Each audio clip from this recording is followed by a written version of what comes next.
ازيكم عاملين ايه؟ انا فاطمة الزهراء. لو اول مرة تشوفوني ما تنسوش تشتركوا في القناة. النهاردة بقى هنعمل المسقعة. عايزاكم بقى تتفرجوا لاخر الفيديو. يلا بينا نبتدي.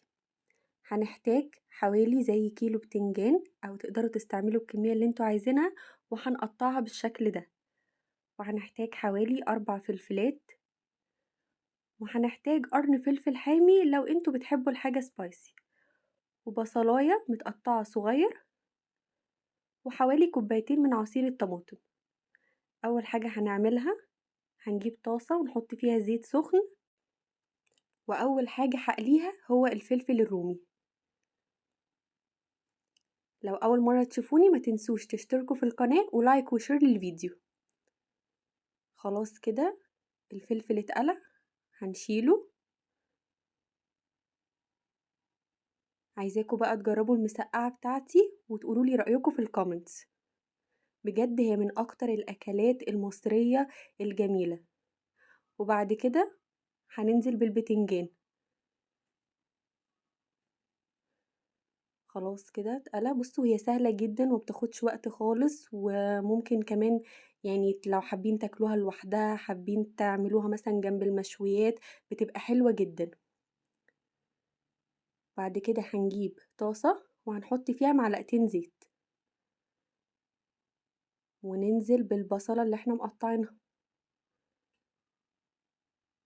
وهنفضل نقلب فيها كده لحد ما تدبل. مش عايزاها تتحمر، انا بس مجرد ان انا عايزاها تدبل عشان خاطر المسقعة ما تبقاش حامية قوي.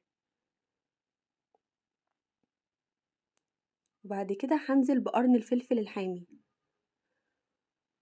وهديهم كده تقليبة مع بعض.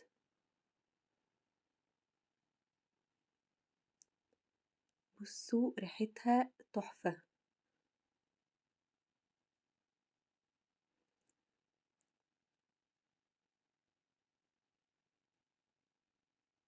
وبعد كده هنزل بمعلقة توم مفروم، وهديهم برضو تقليبة مع بعض. مجرد ان انا الاقيهم اصفروا كده، هو ده اللون اللي انا عايزاه، يتبلوا بس. هسيب لكم بقى اللينك بتاع الفيسبوك والانستجرام والتيك توك، عايزاكم تدخلوا وتعملوا فولو للاكونتس دي. هنديهم كده تقليبة، وكمان هكتب لكم كل المقادير في صندوق الوصف تحت. بصوا سهلة ازاي. بس كده. وبعدين بقى هنزل بعصير الطماطم، هديهم تقليبة مع بعض. وبعدين هبتدي احط التوابل بتاعتي. انا مش هحط توابل كتير خالص عشان خاطر ما تغيرش من طعمها.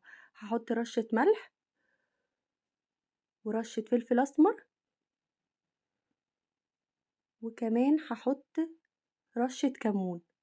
بس كده. انا عايزة يكون طعمها بسيط جدا، مش عايزين نكتر من التوابل.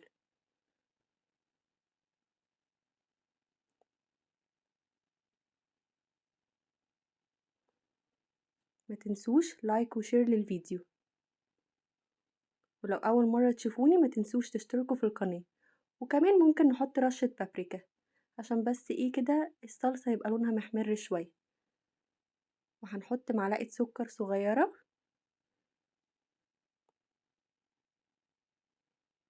بس. ممكن معلقة صلصة. معلقة الصلصة دي اختياري، انا بس عشان خاطر بحب الطماطم تبقى حمرة، فعشان كده حطيتها، لكن مش شرط تحطوا صلصة. ولو حطيتوا معلقة صلصة خدوا بالكم من كمية الملح عشان خاطر ما تبقاش حامية. بس كده. وهنغطيها وهنستنى لحد ما تتسبك. كده هي اتسبكت. هنعرف ان هي اتسبكت ازاي؟ هنلاقي ان الزيت طلع فوق والصلصة نزلت تحت، هي كده تكون اتسبكت.